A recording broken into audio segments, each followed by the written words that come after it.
The gifted and talented education programs in the 80s and 90s here in the United States. People have some very strong feelings about them. There are some very interesting theories about what alternative purposes they might have served.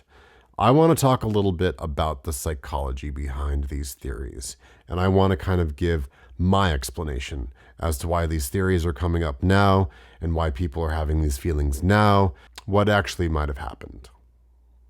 I think it's interesting that the US government has done enough horrific, unethical testing on its population that it actually becomes intellectually annoying, because you suddenly have to start considering all these absurd things purely based on the merit of absurd things having happened, and having happened to people like us.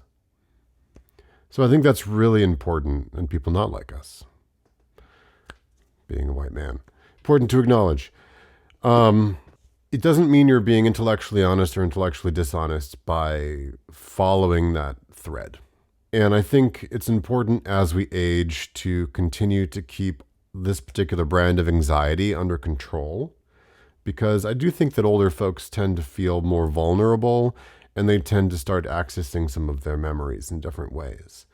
And so staying intellectually honest helps keep us sharp. But here, so things like the pink liquid, fluoride. Things like the hearing test, a hearing test. Things like the patterns, the IQ test. And that is to say that I think that we have explanations for all of these things. So it's not necessary to reach for the extreme explanation of it being something nefarious. But if you're intellectually honest, you also have to say, well, that doesn't mean there wasn't anything nefarious happening. Maybe there was more in there than fluoride. Maybe the hearing test had a secondary function, and that's why they were giving hearing tests to the students. But here's the second part of this third part of the video, and that is my actual explanation for all of this, I think. I'm an autistic person. When I think about these experiences that I had, they feel fragmented to me. They feel like bits and pieces that are all laid on top of each other. And this is what trauma does. Trauma, one way to deal with trauma is our mind fragments our memories. And the fragmentation of those memories makes them confusing. And as I think a generation of late diagnosed autistic people, many of whom were in the gifted programs,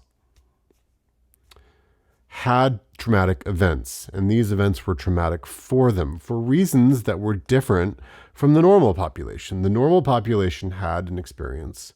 But if you think about it, like, I'm extremely sensitive to sound, very sensitive to sound. If you put a hearing test with uncomfortable headphones, loud noises, high-pitched squeals, it was probably really hard for my nervous system to process that. It was probably really hard. In fact, I know it was hard because I'm getting emotional. And that is the follow-up here. That's why people have all these negative feelings about it. That's why people think that there was something nefarious happening, because they're experiencing the emotions from their traumatic memories. As they start to recombine these traumatic memories through what is essentially a globalized focus group on the internet, learning about their experiences that they quite frankly couldn't remember thoroughly because they were traumatized by them. So we're all helping each other out. This is my opinion. We're all helping each other out. We're helping to unlock those memories that were repressed. We're having these feelings, they're coming out, and we're experiencing the feelings again of the discomfort of growing up autistic and not knowing why these things were hurting us.